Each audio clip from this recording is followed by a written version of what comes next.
सदगुरु बंदी छोड़ कबीर साहेब की, सदगुरु मदनपति साहेब की, दीवान जौहरपति साहेब की, सदगुरु राम सेवक साहेब की, सदगुरु वैरागपति साहेब की, करीनापुर धाम की, सभी आए हुए भक्तों की, इनके माता पिता गुरुदेव की, इस गांव नगर बस्ती की, आज के आनंद की, सकल हंस को बंदगी साहेब बंदगी सत्संग।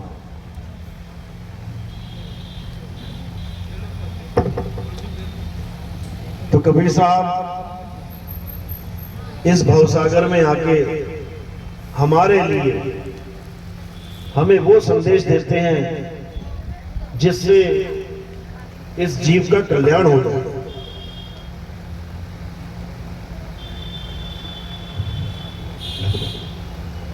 वो क्या संदेश है हमें बस इतना जानना है। कबीर साहब संदेश क्या दे रहे हैं हमें बस इतना जानना है। अगर वो जान लिया तो हमारा जन्म मरण खत्म हो जाएगा।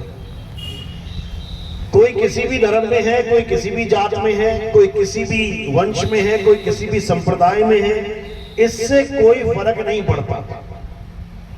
जैसे पानी कोई भी पी ले, हिंदू पी ले, मुसलमान पी ले, सिख पी ले, ईसाई पी ले, भगवान को मानने वाला पी ले, भगवान को ना मानने वाला पिए, इंसान पी ले, जानवर पी ले, पानी का गुण है गला गीला करना, प्यास बुझाना।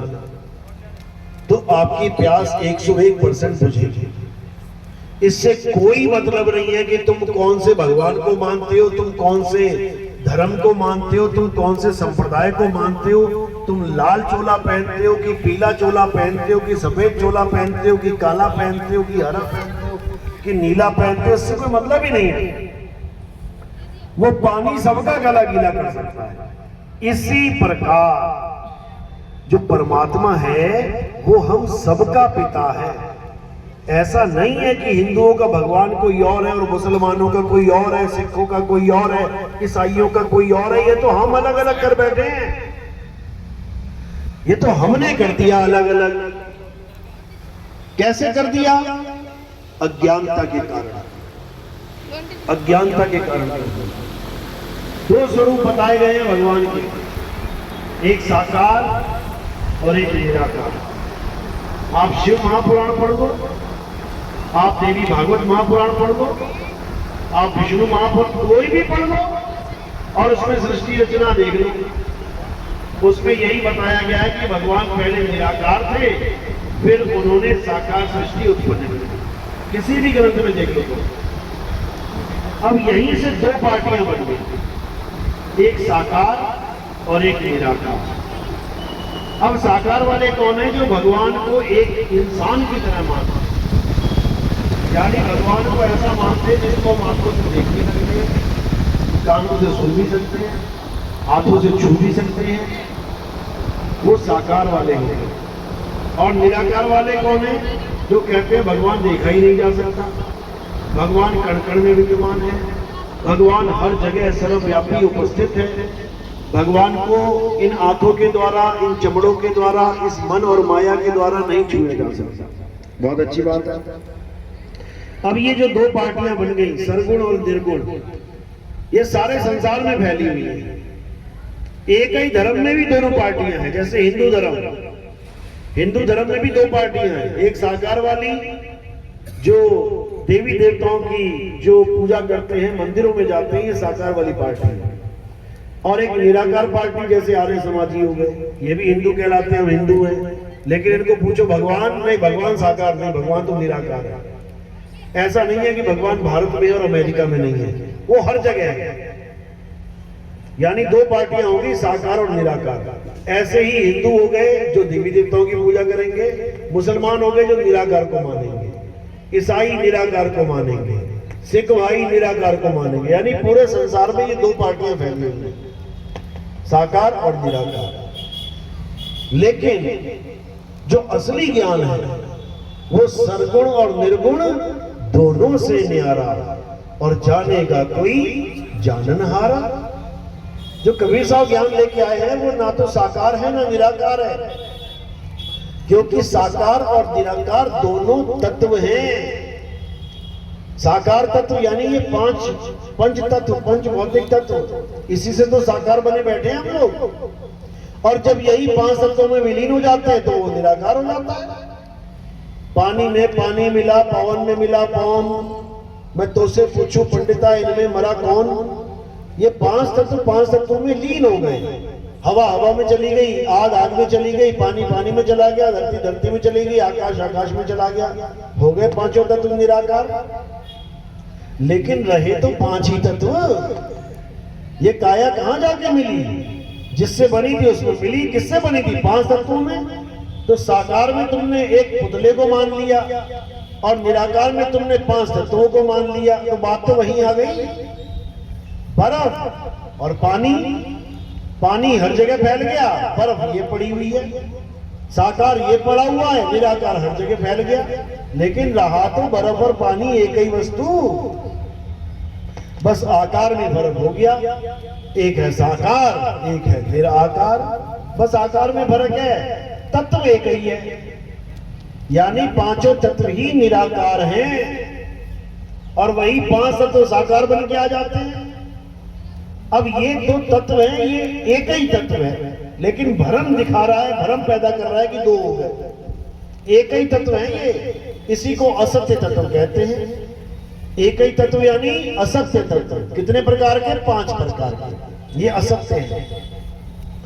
और जो असली तत्व है, जो परम तत्व है, वो सर्वगुण निर्गुण दोनों से न्यारा, उसे आत्म तत्व कहते हैं।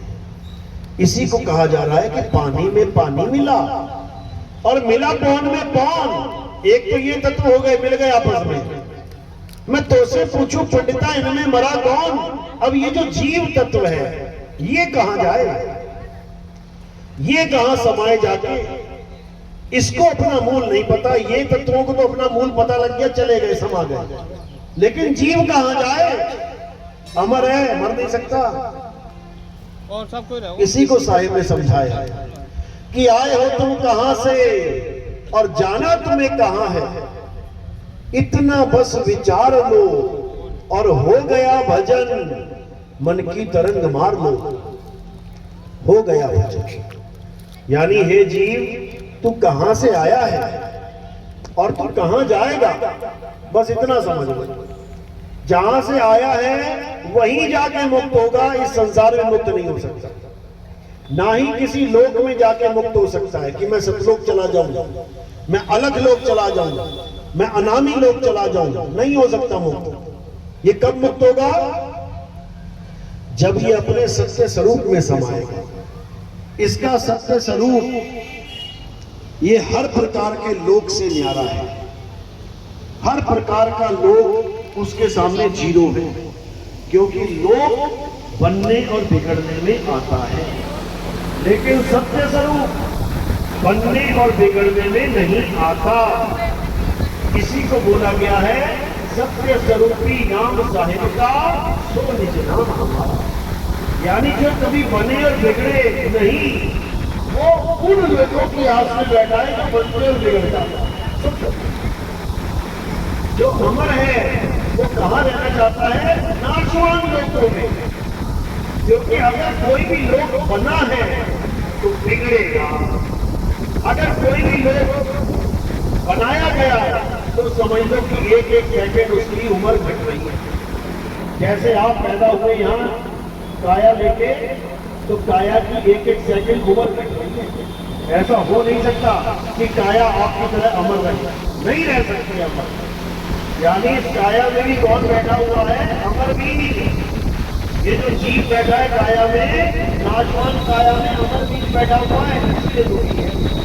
और हर मकान बदलता फिरना इसलिए दुखी है। किराएदार तो दुखी रहते हैं, इधर से सामान खाया उधर जाते हैं, वहां से आ गया इंडिकेटर निकालो, हटाओ इसको, छोड़ो हमारा घर पे मांस हो, आगे कहीं और जा रहा है, फिर कहीं और जा रहा है, फिर चलता चलता चलता मुसाफिर चलते ही जा रहा है। इसको आराम कब मिलेगा? जब इसको घर भी अविनाशी मिल जाएगा, फिर कभी रुकते ही ना। अभी जिस घर में आप बैठे हुए टूट जाएगा, अभी चलते चलते एक्सीडेंट हो जाए तो इससे हो जाएगी इस मकान की। अभी ट्रेन के आगे खड़े हो जाओ, 15 हिस्से हो जाएंगे इस मकान के, चिकने हो जाएंगे मकान के, लेकिन मकान में रहने वाले के चिकने नहीं हो सकते। जो अमर है ईश्वर अंश जीव अविनाशी, जो अविनाशी है वो मुर्दा घर में रह रहा है। अब इसको जिंदा घर चाहिए, और जिंदा घर कहाँ है इसका? यही कबीर साहब समझाते हैं कि जो तेरा असली घर है वो तेरा सत्य स्वरूप है। अपने सत्य स्वरूप को छोड़ के तू इस काया को धारण करके दुनिया भर के नाम धारण करके बैठ गया है। आज जो आपका नाम आपको मिला है इस काया की वजह से मिला है, ये काया का ही नाम है। अगर आपका नाम लड़कों वाला है तो आपकी काया लड़कों वाली है, इसलिए लड़कों वाला नाम मिला है। अगर आपका नाम लड़कियों वाला है तो काया लड़कियों वाली नहीं है, इसलिए लड़की का नाम रख सके। ऐसा नहीं हो सकता कि शरीर तो मिल गया लड़की का और नाम रखा गया जितेंद्र सिंह, धर्मेंद्र सिंह। अगर शरीर लड़की का लेके आए हो तो तुम्हारा नाम कमला, बिमला, सरोज ऐसे नाम मिलेंगे, आदमियों वाले नाम नहीं मिलेंगे।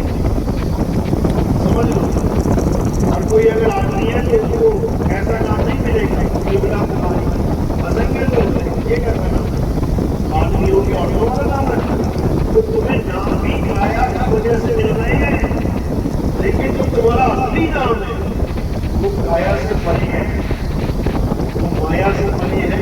इसीलिए बुला साहिब ने कि तुमसे कहूं मैं नाम विचारी और ना तो ज्योत ना पुरुष न नारी। जो असली नाम है परमात्मा का वो नर नारी में नहीं आता, वो स्त्रीलिंग पुल्लिंग में नहीं आता। आज जितने भी नाम तुम जप रहे हो भगवानों के, या तो किसी आदमी का नाम जप रहे हो या किसी औरत का, या तो स्त्रीलिंग नाम जप रहे हो या पुल्लिंग नाम जप रहे हो। तो किसके नाम जपे तुमने? काया के, शरीरों के। और शरीर क्या है? नाशवान। तो नाशवान शरीर के नाम अविनाशी कैसे हो सकते हैं? नाशवान शरीर का नाम नाशवान ही होगा। इसलिए तुम जिसका भी नाम दे रहे हो वो दुनिया छोड़ के जा चुके हैं, शरीर का नाश हो चुका है। उसका नाम लो जिसका कभी नाश ही नहीं होता, उसको अविनाशी आत्मा कहते हैं। यही गीता में समझाया गया, लेकिन ये जीव समझ ही नहीं पाया। क्या कह रहे हैं गीता में? अध्याय 2 पढ़ो। हे अर्जुन, तू, मैं और ये राजा महाराजा, ऐसा कोई समय नहीं था जब हम नहीं थे, ऐसा कोई समय नहीं होगा जब हम नहीं होंगे। हे अर्जुन, ये जो शरीर तुम्हें दिखाई दे रहे हैं ये नाशवान है, लेकिन इन शरीरों को जिसने धारण किया हुआ है वो अविनाशी है। अर्जुन ने धनुष बाण छोड़ दिया था, मैं अपने भाइयों को नहीं मार सकता, मैं अपने चाचा को नहीं मार सकता, मैं अपने मामा को नहीं मार सकता, मैं दादाजी को नहीं मार सकता। कृष्ण जी ने यही समझाया कि तू चाहकर भी इन्हें नहीं मार सकता, ये तो केवल शरीर कपड़े हैं, तू कपड़े फाड़ेगा केवल, लेकिन किसी की मौत नहीं कर सकता। ये सब अमर है, दुर्योधन अमर है, सब अमर है, कर्ण अमर है, भीष्म पितामह अमर है, सब अमर है, फिर मरता ही नहीं। बस शरीर छोड़ के दूसरा शरीर धारण कर देता है। किसी शरीर धारण करने को जन्म कहते हैं और शरीर छोड़ने को मरण कहते हैं। जन्म और मरण शरीर का होता है, तुम्हारा हमारा नहीं। जैसे ये पकड़ ली मैंने माला और ये छोड़ दी, तो माला पकड़ी तो हिलती भी दिख रही है, छोड़ दी तो पड़ी भी है। लेकिन छोड़ने और पकड़ने वाला कौन है? जीव है, जीव। और जीव की वजह से ही ये शरीर जीवित है। कहते हैं ना मेरे माँ जीवित है, मेरे पिता जीवित है। जीवित का मतलब होता है जीवित, यानी जिसमें जीव है, काया में जीव है, जीवित है। और काया से जीव निकल गया तो निर्जीव है, निर्जीव, यानी इसमें जीव नहीं है। तो काया में कौन रहता है? जीव रहता है। जीव अजर अमर अविनाशी है। जीव की कभी मृत्यु नहीं होती। इसी को समझना। तो क्या बना? अब दो पार्टियां बन गई, एक शरीरों की पार्टी और एक आत्मा की पार्टी। अब ये जीवात्मा है, इसका मूल क्या है? ये आया कहां से? बस इतना जानना है। अगर इतना जान लिया तो तुम्हारा जन्म सफल हो जाएगा।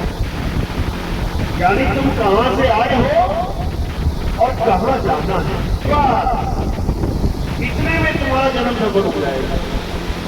इसी को मुक्ति कहते हैं। तो कबीर साहब यही समझा रहे हैं कि आए हो तुम कहां से, जाना तुम्हें कहां है, इतना बस विचार लो, हो गया भजन। लोग हजारों हजारों साल तपस्या करने में लग गए, पहाड़ों में चले गए, वनों में चले गए, नदियों नालों में चले गए, रेगिस्तानों में चले गए, बर्फ में गल गए भक्ति के नाम पर। जबकि ये भक्ति है ही नहीं, ये भक्ति है ही नहीं, ये जप और तप है, भक्ति नहीं है। जप में, तप में और भक्ति में जमीन आसमान का अंतर है। भक्ति किसे कहते हैं? भग से भागे भगत कहावे और जग से भागे साधु। भाग्य और जग दोनों से भागे ताकर नाम अगाधु। भक्ति उसे कहते हैं जो भग में जाने से भाग जाए। भग यानी मां का गर्भ। अगर तुम मां के गर्भ में ना जाने की पूरी कोशिश कर रहे हो, विधि ढूंढ रहे हो और गुरु से नाम प्राप्त करके भक्ति कर रहे हो, तो समझ लो कि तुम भगत हो।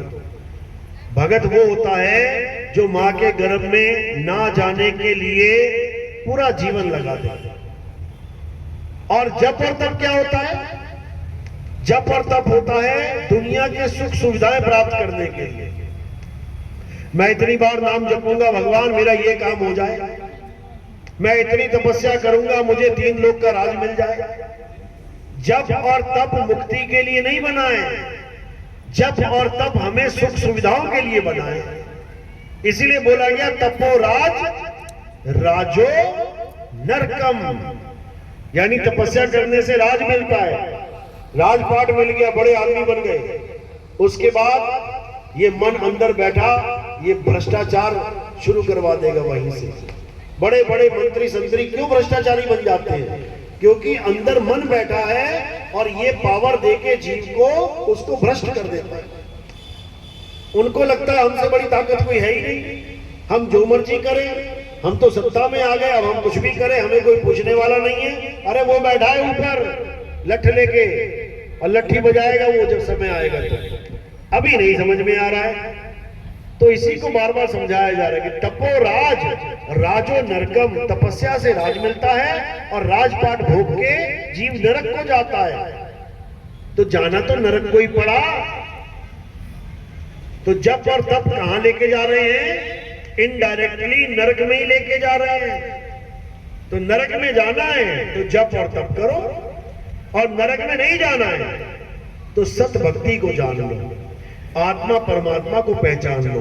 मंत्रों का जाप नहीं करना, तपस्या नहीं करना, हवन यज्ञ नहीं करना। जितना करना था कर लिया, अच्छी बात है। जितना सिखा दिया किसी ने, सीख लिया, अच्छी बात है। लेकिन अब आगे बढ़ना है। आगे बढ़ने के लिए क्या करना पड़ेगा? आगे बढ़ने के लिए हमें आत्मज्ञान को जानना पड़ेगा। कैसे जानेंगे? जब हमें आत्मज्ञानी गुरु मिलेगा जो हमें जप और तप छुड़वाएगा, आत्मा का भेद बताएगा, तब हम आत्मा में रमण करना सीखेंगे। अब आत्मा में रमण करना ये क्या चीज है? नाम जपना सुना है, राम राम कर लो, राधे राधे कर लो, श्याम श्याम गा लो, हरे कृष्णा हरे राम कर लो, मंत्र जप लो, हवन यज्ञ कर लो, पूजा पाठ कर लो, लेकिन आत्मा में रमण करो, ये कौन सा ज्ञान है?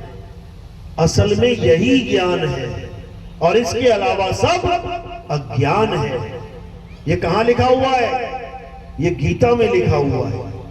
जब आप गीता पढ़ोगे, अध्याय 3 17वां श्लोक, तो क्या लिखा उसमें? हे अर्जुन, जो अपनी आत्मा में रमण करते हैं, जो अपनी आत्मा में तृप्त हैं, जो अपनी आत्मा में संतुष्ट हैं, उनके लिए कोई धार्मिक कर्म कर्तव्य लागू ही नहीं होता। यानी जिसे आत्मा का ज्ञान हो जाए गुरु के द्वारा, वो अपनी आत्मा में रमण करे बस 24 घंटा, उसके बाद और कुछ करना कराना उसके लिए कुछ बचता ही नहीं है, उसके ऊपर वो लागू ही नहीं होता। तो ये आत्मा में रमण करना कैसे सीखेंगे? जब हमें आत्मज्ञानी गुरु मिल जाएगा। आत्मज्ञानी गुरु का मतलब ये नहीं है कि तुम्हें माला पकड़ा दे, नाम जपवा दे, कि तुम्हें पूजा पाठ में लगवा दे, कि तुम्हें मंदिर मस्जिद गुरुद्वारे चर्च में जाने को बोल दे। आत्मज्ञानी गुरु का मतलब है उस आत्मा का ज्ञान देने वाला जो आत्मा पहले से ही तुम्हारे पास है। किस किस के पास आत्मा नहीं है? सबके पास है ना। हर जीव के पास आत्मा है, तभी तो उसको जीवात्मा कह रहे हैं।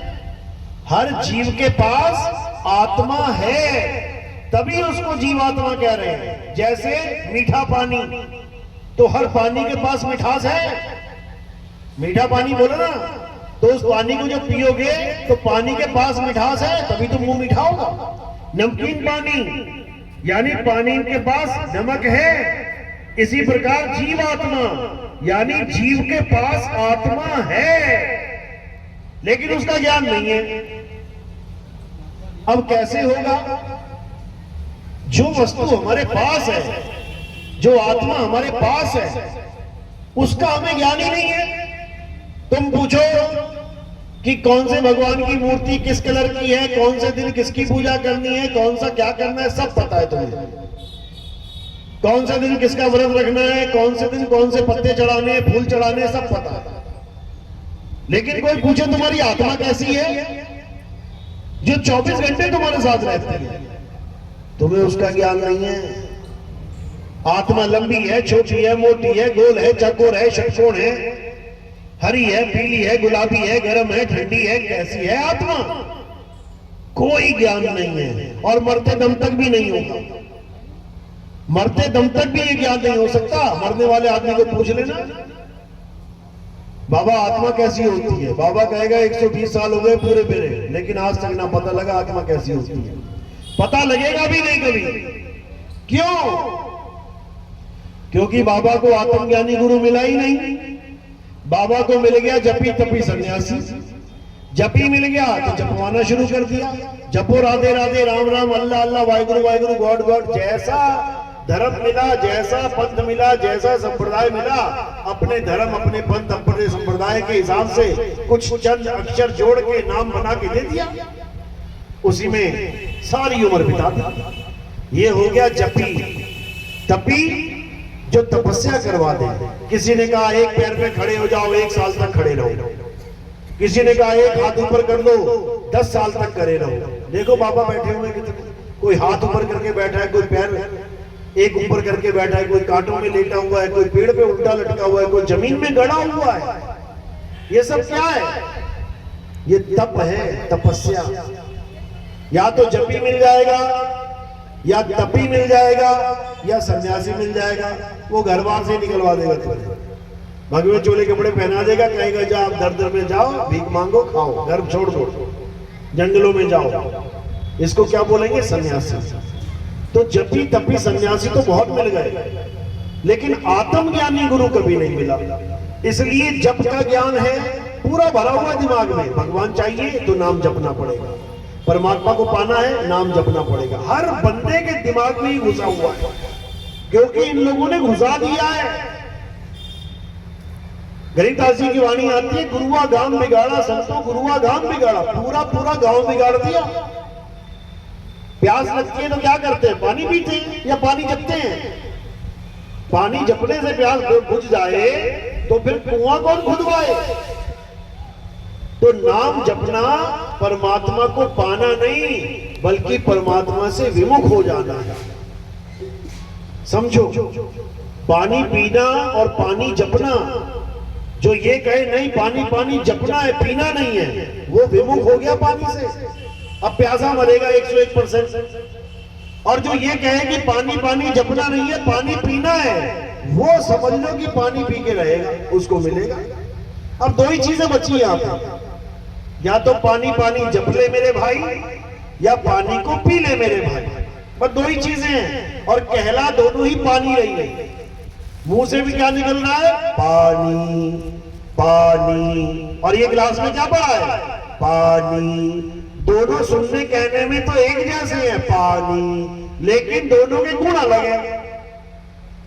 ये पानी पीने से गला गीला होता है, और ये पानी पानी बोलने से गला सूखता है। बोलो जरा 1 घंटा पानी पानी पानी पानी, थोड़ी देर में अरे यार पानी देना भैया। ये पानी पानी गला सुखा देगा, और ये पानी गला गीला कर देगा। दोनों में जमीन आसमान का अंतर है। तो क्या चाहिए हमें? पानी पानी जम के प्यासे मरना है, या पानी पी के तृप्त हो जाना है? पानी पी के तृप्त होना है। इसीलिए आत्मा का जिक्र करते हुए कहा जा रहा है कि जो अपनी आत्मा में तृप्त है, तृप्त, जिसे कुछ नहीं चाहिए, बस अपनी आत्मा में तृप्त है, ना मंत्र चाहिए, ना जंतर चाहिए, ना पूजा पाठ चाहिए, ना हवन यज्ञ चाहिए, ना कोई उनको परिक्रमा चाहिए, ना उसको कोई कुछ नहीं चाहिए। जो अपनी आत्मा में तृप्त है, हे अर्जुन, वही इस भवसागर से पार हो। अन्यथा यही चक्कर काटते रह जाओगे, जन्म मरण में फंसे रह जाओगे। तो यही समझा रहे हैं कि जल में नींद प्यासी, हमोहि देखते आवे हांसी, आत्म ज्ञान बिना नर भटके, कभी काबा कभी काशी। यानी जो तुम्हारे पास है आत्मा, उसी का तुम्हें ज्ञान नहीं है, और उसी का ज्ञान समझाने वाले को सत्संग कहते हैं। जिसे गीता में तत्वदर्शी संत कह के याद किया गया है। गीता ये नहीं कहती कि तुम्हें भगवान चाहिए तो सीधे पूजा पाठ करने लगो। गीता कहती है कि हे अर्जुन, अगर तुम्हें सत्य चाहिए, सत्य यानी परमात्मा, तो तुम कहां जाओ? तुम ऐसे तत्वदर्शी संत की शरण में जाओ। तत्वदर्शी संत, जपी नहीं, तपी नहीं, सन्यासी नहीं, तत्वदर्शी संत। इसका मतलब होता है तत्वों का दर्शन करवाने वाला। तत्वदर्शी। कौन सा अध्याय, कौन सा श्लोक है ये? अध्याय 4, 34वां श्लोक। यही समझा रहे हैं कि तत्वदर्शी संत क्या करेगा? आपको तत्व का ज्ञान दे देगा। यानी असली तत्व और नकली तत्व दोनों का भेद समझा देगा। किसको छोड़ना है और किसको पकड़ना है, ये दोनों भेद बता देगा। इसी को बोला है मदन साहिब की वाणी में, सोई गुरु पूरा कहावे, जो 2 अक्षर का भेद बतावे, एक छुड़ावे एक लखावे, तब प्राणी निज घर को जावे। यानी सच्चा गुरु वो होता है जो तुम्हें 2 प्रकार के अक्षरों का, 2 प्रकार के तत्वों का, 2 प्रकार के सत्य का ज्ञान दे दे। एक असत्य और एक सत्य, एक नाशवान तत्व और एक अविनाशी तत्व, एक अज्ञान और एक ज्ञान, एक 52 अक्षर और एक आदि अक्षर, दोनों का भेद समझा दे। और असत्य को, 52 अक्षरों को, इसको छुड़वा दे, और आदि अक्षर अजन्मा नित्य शाश्वत, इसका बोध करवा दे। तब समझो कि आप अपने निज घर को चले जाओगे। अभी किराए के कमरे में रहते हो, निज घर नहीं मिल रहा है। कभी इस कमरे में, कभी उस कमरे में, कभी उस कमरे में, कभी उस कमरे में, कमरे बदलते जा रहे हैं, जीवन चलता जा रहा है। कह रहे हैं तब जाके निज घर को पावे। निज घर यानी मेरा अपना घर, और वो एक ही है। वो ऐसा नहीं है कि पहले सतलोक चले जाओगे, फिर अलग लोक चले जाओगे, फिर अगम लोक चले जाओगे, फिर अनामी लोक चले। 4 निज घर बना दिए तुमने। निज घर एक है, यानी कहां से आया और वहीं समाया, समझो काम बन जाएगा। लेकिन अज्ञानता में ये जीव समझ ही नहीं पाता और आत्मा को छोड़ के अक्षरों को पकड़ के बैठ जाता है। किसी को कहो कि आत्मज्ञानी बन जाओ तो कहते हैं हमने न बनना आत्मज्ञानी। उसको कहो मंत्र जप ले तो कहता हाँ मंत्र जप लेंगे।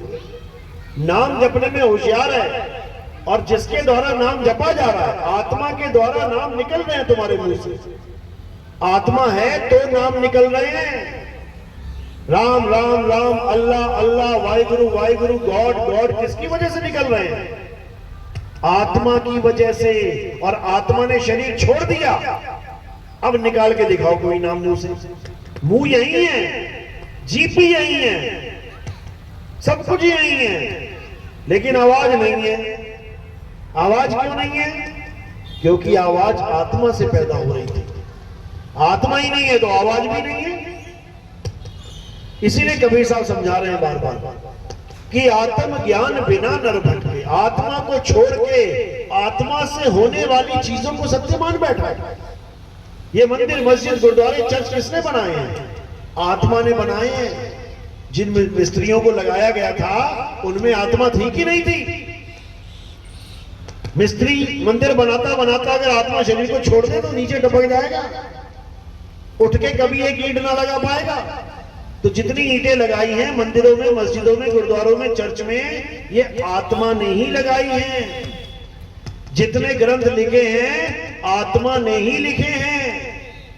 जितनी बातें चल रही हैं आत्मा ही कर रही है। लेकिन उस आत्मा को अपना ही ज्ञान नहीं है, करे तो करे क्या? तो इसीलिए संत महात्मा हमें आत्मा का ज्ञान समझाते हैं। आत्मा को जान। आत्मा ही वो तत्व है जिसके बिना पत्ता नहीं हिल सकता।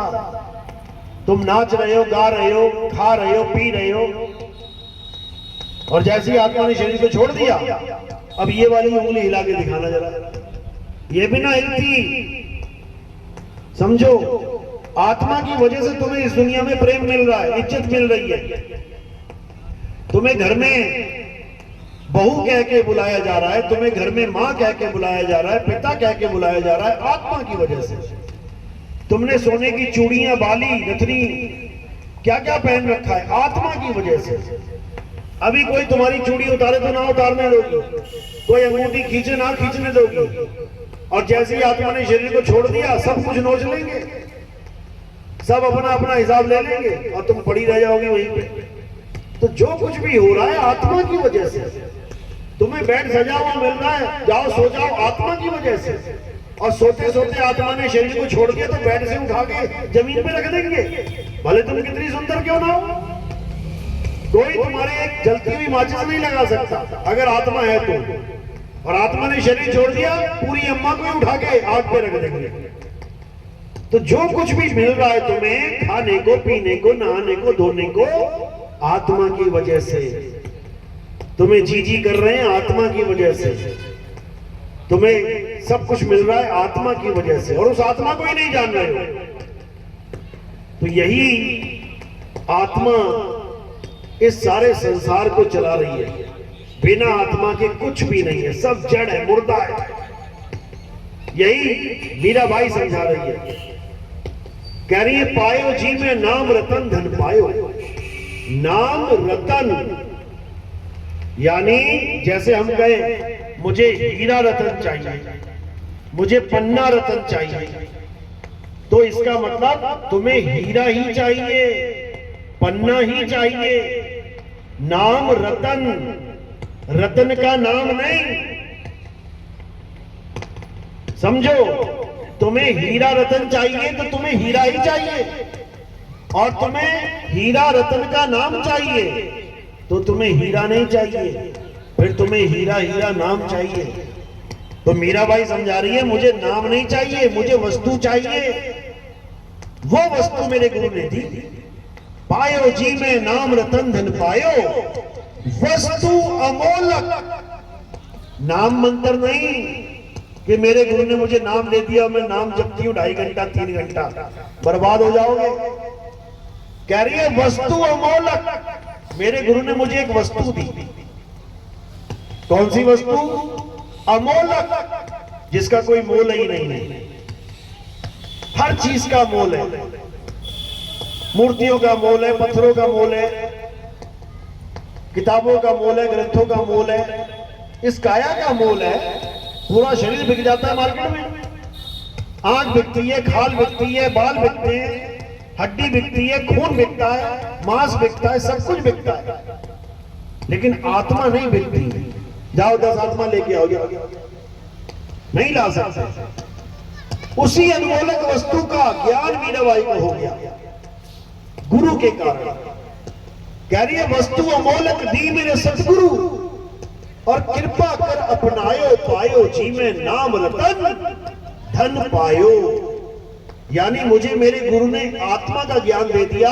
अब मुझे समझ में आ रहा है कि मेरी काया कैसे चल रही है, ये हाथ कैसे हिल रहा है, कौन हिला रहा है इसे, जैसे ये पंखा चल रहा है कौन चला रहा है इसे, ये बल्ब जल रहा है कौन चला रहा है इसे, ये सारे हीटर गीजर चल रहे हैं कौन चला रहा है इसे। वो चला रहा है जो दिखाई नहीं दे रहा है, और उसको चला रहा है जो सब दिख रहा है। पंखा दिख रहा है, बल्ब दिख रहा है, ट्यूबलाइट दिख रही है, हीटर दिख रहा है, गीजर दिख रहा है, प्रेस दिख रही है, ओवन दिख रहा है, सब कुछ दिख रहा है, लेकिन करंट नहीं दिख रहा। एक तार जा रही हो, नंगी तार, उसमें तुम कभी देख ही नहीं सकते करंट है कि नहीं है। अगर करंट दिखता होता तो जैसे कभी सांप को नहीं पकड़ते वैसे कभी करंट की तार को भी नहीं पकड़ते, लेकिन तार पकड़ के कहते हो रे करंट लगा, यानी नहीं दिख रहा था, छू के पता लगा करंट है। इसी प्रकार वो आत्मा है जो पता तो है कि है, लेकिन ये नहीं पता कि है कैसी। इसीलिए शरीरों से मोह हुआ पड़ा, इसीलिए शरीरों को सत्य मान बैठे, इसीलिए शरीरों की पूजा में लग गए हैं। और कृष्ण जी क्या समझा रहे हैं, हे अर्जुन, जो अपनी आत्मा में रमण करते हैं, अपनी आत्मा में तृप्त हैं, अपनी आत्मा में संतुष्ट हैं, उनके लिए कोई धार्मिक कर्म कर्तव्य लागू नहीं है। क्यों? क्योंकि आत्मा के अलावा सब झूठ है, आत्मा के अलावा सब झूठ है। तो कह रहे हैं नैनम छिद्यन्ति शस्त्राणि नैनम दैति पावका न चैनम क्रोधंतापे न शोचति मारुता। हे अर्जुन, इस आत्मा को ना तो कोई शस्त्र काट सकता है, ना आत्मा को अग्नि जला सकती है, ना आत्मा को वायु सुखा सकती है, ना आत्मा को जल भिगो सकता है। इस आत्मा का कोई कुछ बिगाड़ ही नहीं सकता। ये आत्मा अजन्मा है, नित्य है, शाश्वत है, पुरातन है। ये आत्मा ही सत्य सनातन है। जो हम कहते हैं कि हमारा धर्म सनातन धर्म है, सनातन धर्म का मतलब होता है जो आत्मा का ज्ञान प्राप्त करे, जो आत्मा की पूजा करे, जो आत्म तत्व को जाने, वो सनातनी होता है। और जो आत्मा को ना जाने वो लाख बार कहता रहे मैं सनातनी हूं, मैं सनातनी हूं, वो कभी सनातनी नहीं हो सकता। ये सनातन धर्म का ज्ञान है जो आपको समझाया जा रहा है। और इस दुनिया का सबसे पुराना धर्म कौन सा है? सनातन धर्म ही सबसे पुराना धर्म है, क्योंकि आत्मा को जानना ही सनातन धर्म है। आत्म तत्व स्वयं सनातन है, आत्मा से पुराना कुछ नहीं है, कुछ भी नहीं है। ये सारा संसार, ये देवी देवता, ये ब्रह्मा विष्णु महेश, ये सब बाद में आए हैं। पहले आत्मा था, है और रहेगा, क्योंकि आत्मा अजन्मा है, उसका कभी जन्म ही नहीं होता। देखिए ये संसार, ये सारे लोग, ये देवी देवता, ये सब बाद में आए हैं, ये बाद में बने हैं और बन के बिगड़ गए हैं, आए हैं चले गए हैं। लेकिन आत्मा आज भी यही है तुम्हारे पास, वो कभी छोड़ के नहीं जाएगा तुम्हें। वो सत्य सनातन है, वो सदा तुम्हारे साथ है। नर नारी और कीट पतंगा आत्मदेव सभी के सत्ता, सबके साथ है, उसी को साथ समझ जाते हैं। और ये इंसानों के द्वारा बनाए हुए नकली शब्द, इन्हें भावनक्षरी शब्द कहते हैं। ये भावनक्षरी शब्द अलग चीज है और सार शब्द यानी आत्मदेव अलग चीज है। 52 अक्षरों का जाप किया जाता है और सार शब्द का सिमरन किया जाता है। जाप करना और सिमरन करना, इन दोनों में जमीन आसमान का अंतर है। जाप करने का मतलब है किसी का नाम जपना, बार बार करना, और सिमरन करने का मतलब है याद करना। नाम जपना नहीं है, नाम को याद करना है। कैसे याद करेंगे? जब हमें नाम का ज्ञान होता है, जब हमें आत्मा का ज्ञान होता है, तब हम 24 घंटे आत्मा को ही याद करेंगे, ना कि आत्मा के द्वारा पैदा होने वाले मंत्रों को जपेंगे। बिल्कुल नहीं। तो क्या करना है? आत्मा को याद करना है। कैसे?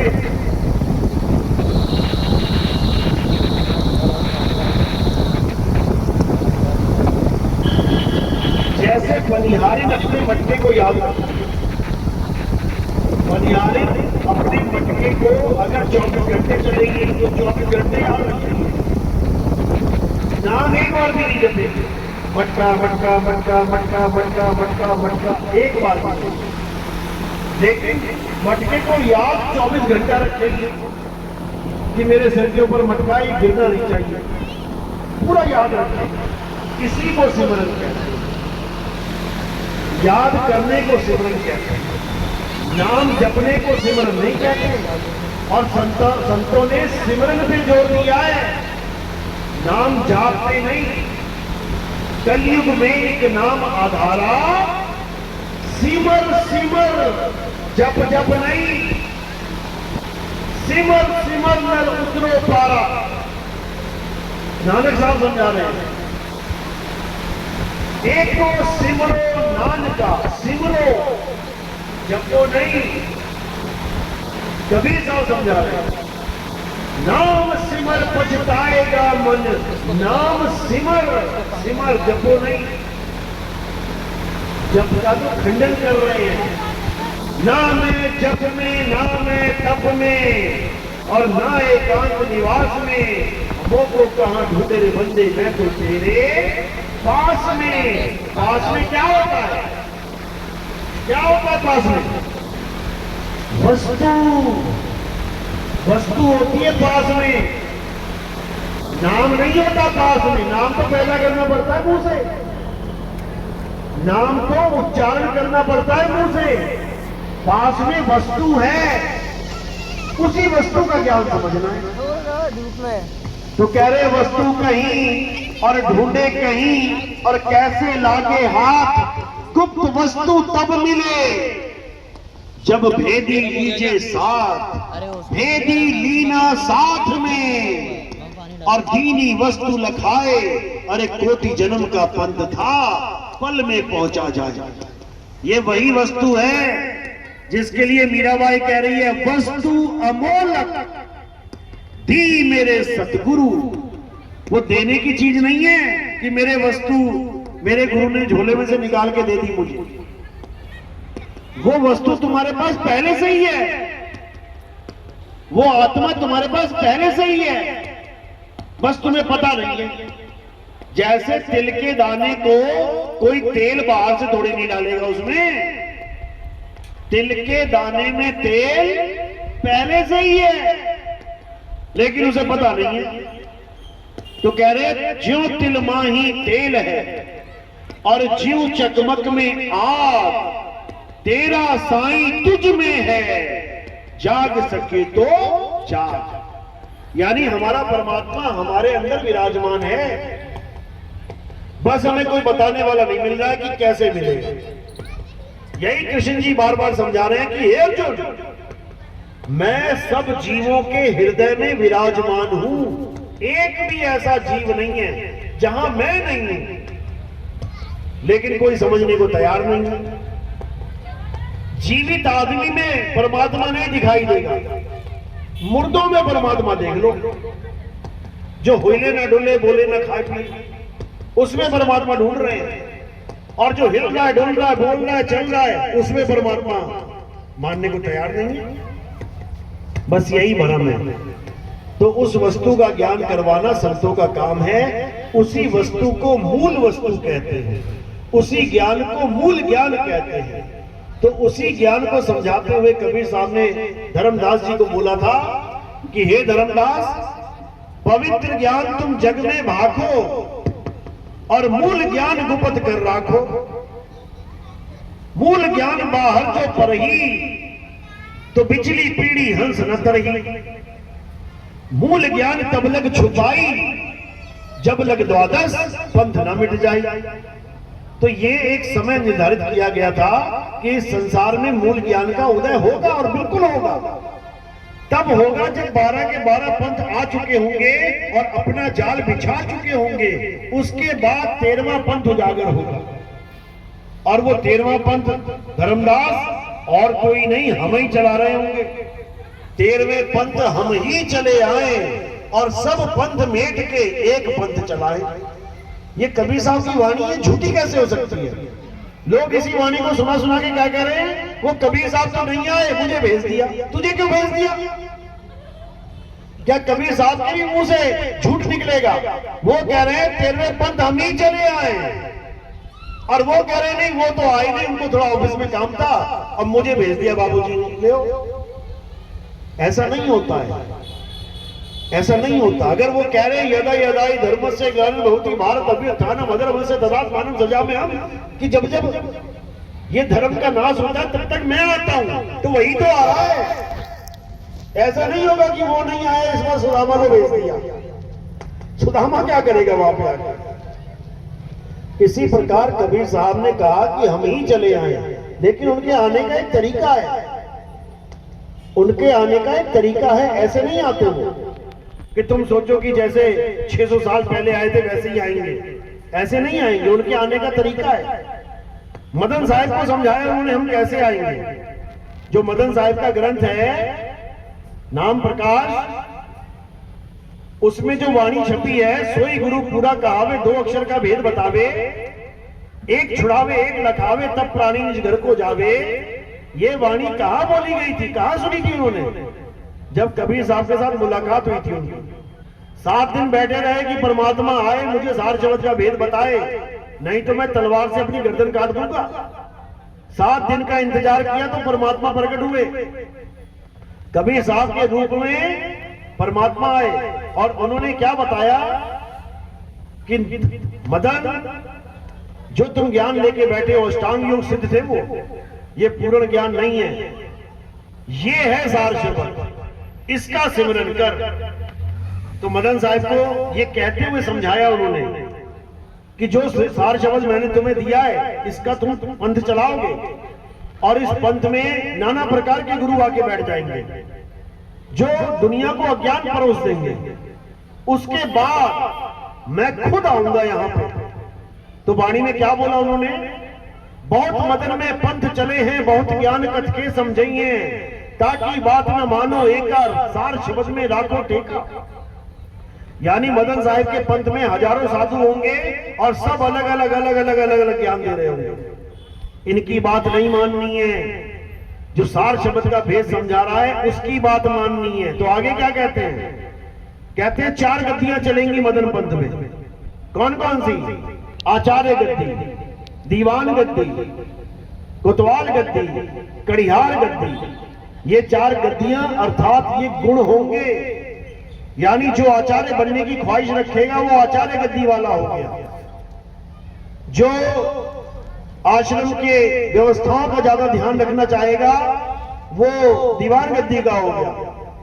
जो झगड़े फसाद में ज्यादा दिलचस्पी दिखाएगा, मैं ऐसे मैं वैसे, वो कोतवाल गद्दी का हो गया। और जो केवल जीव की मुक्ति की सोचेगा, उसको गद्दी वद्दी से, उसको आश्रम आश्रम से कोई मतलब नहीं होगा, वो कड़ियार गद्दी होगा। कड़ियार का मतलब होता है भव सागर से पार कराने वाला। तो कहते हैं 4थी गद्दी होई अवतारा, ताका चरित्र विदित संसारा, मेरी बात साझ कर मानो, मदन समझ अपने मन मानो, 4थी गद्दी का विस्तारा, डंका बाजी सब संसारा, हम उनके सिर बैठब आई, और वहां से पार कोई नहीं पाई। ये उनके आने का तरीका है। लेकिन लोग सोच रहे हैं कोई आदमी आएगा, वो कबीर साहब होगा, उससे हमारी मुक्ति होगी। अरे वो आ चुका है, लेकिन तुम्हें दिख नहीं रहा है। दिक्कत ये है क्योंकि वो अगम अगोचर है। वो आंखों से नहीं दिखाई देता, वो अनुभव से दिखाई देता है। जब तुम्हें अनुभव हो जाएगा तब तुम्हें समझ जाएगा कि ये सत्संग कौन कर रहा है। गलती से ये शरीर मत मान लेना कि ये शरीर सत्संग कर रहा है। शरीर तो एक माध्यम है, ये माइक एक माध्यम है। बोलने वाला बाहर है, आवाज इसके अंदर से आ रही है। बोलने वाला बाहर बैठा है, आवाज इस माइक के अंदर से आ रही है। इसी को बोला है, चाम के महल में बोलता राम है, तू राम और चाम को छीन भाई। ये चाम है और ये राम है, तो चाम में से राम की आवाज आ रही है, लेकिन लोग इसे चाम की आवाज समझते हैं। तो बस फर्क इतना ही है। तो इसीलिए पवित्र ज्ञान और मूल ज्ञान दोनों को समझना है, तब होगा कल्याण। नहीं तो 84 में होगा घमासान। फिर देखेंगे सब यूट्यूब पे, टीवी चैनल पे, अरे शेर ने बैल पकड़ लिया, अरे भैंसों ने शेर को दौड़ा लिया। यही घमासान देखते रहोगे सारी उम्र।